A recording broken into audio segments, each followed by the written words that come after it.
সবাইকে স্বাগত জানাচ্ছি। এই পর্যায়ে আমরা শিখব হচ্ছে হাউ টু স্পেলিং চেক বা চেক স্পেলিং। আমরা সাধারণত যখন কোনো একটা ডকুমেন্টস লিখি বা কোনো প্যারাগ্রাফ লিখি তখন আমাদের দেখা যায় কখনো কখনো বানান ভুল থাকে। তো এই বানানগুলো আমরা কিভাবে চেক করব তা এখন শিখব।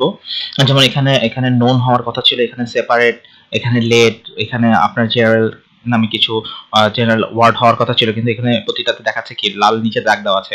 অন্য ওয়ার্ডগুলোর মধ্যে কিন্তু কি কোথাও লাল দাগ দেওয়া নাই। এর মানে হচ্ছে যে এই লেখাগুলোতে আমার স্পেলিংটা ভুল আছে। তো আমরা যখন স্পেলিং চেক করব আমরা দুটো কাজ করতে পারি। একটা হচ্ছে রিভিউ অপশনে গিয়ে যদি আমি স্পেলিং এন্ড গ্রামার নামে যে অপশনটা আছে এখানে ক্লিক করি, তাহলে আমার এখানে স্পেলিং চেকের জন্য অপশনটা চলে আসতেছে। এই যে দেখেন এখানে আমাকে দেখাচ্ছে সাজেশন।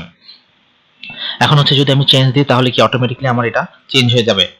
এরপরে আরেকটা ব্যাপার আছে যে যদি আমি এটা শর্টকাটে করতে চাই বা দ্রুত করতে চাই কাজের সুবিধার জন্য, যে আমি দ্রুত আমার স্পেলিংটা চেক করব, সেক্ষেত্রে হচ্ছে এই যে ভুল বানানটা থাকবে সেটার মধ্যে আমি যদি রাইট ক্লিক করি সেখানে রেখে, তাহলে এখানে কিন্তু কি পাশে আমার আর স্পেলিংটা দেখাচ্ছে।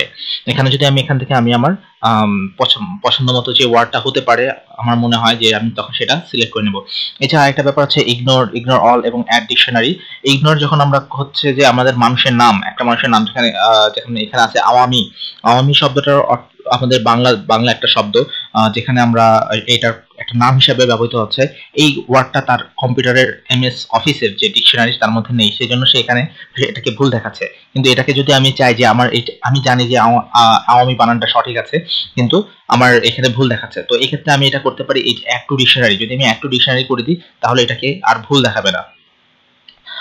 যখন আমি এখানে রাইট মাউস ক্লিক করলাম, সরি আমি এখানে আওয়ামীতে সিলেক্ট করে রাইট মাউস ক্লিক করলাম, করার পরে যেখান থেকে অ্যাড টু ডিকশনারি দিলে এটাকে আমার ভুলটা আর দেখাবে না।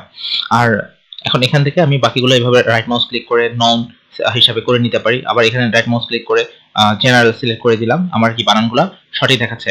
আর আরেকটা মজার ব্যাপার হচ্ছে যে আমি চাইলে শর্টকাট কি ইউজ করতে পারি, F7, কম্পিউটার থেকে F7 চাপলেও কিন্তু কি আমার এই যে স্পেলিং চেকটা দেখাচ্ছে। এখানে আমরা দেখছি যে যেগুলো সাধারণত ভুল আছে সেগুলো নিচে লাল দাগ দেখাচ্ছে, আরেকটা হচ্ছে যে এখানে সবুজ দাগ দেখাচ্ছে। সবুজ দাগ যেটা দেখাচ্ছে সেটা কিন্তু ভুল না, এটা হচ্ছে সাধারণত বানানের যে প্রক্রিয়ায় হওয়ার উচিত ছিল সেই স্টাইলে না থাকার কারণে সাধারণত সে এটা নিচে সবুজ দাগ দেখায়। আমরা এখানে রাইট মাউস ক্লিক করি, দেখাচ্ছে যে টেরিটরি বানানে আমাদের প্রথম টিটা ক্যাপিটাল লেটার হওয়া উচিত ছিল, সেই জন্য আমরা এখান থেকে ক্যাপিটাল লেটার হিসেবে টিটা সিলেক্ট করে দিলে আমার এই সবুজটা চলে যাবে।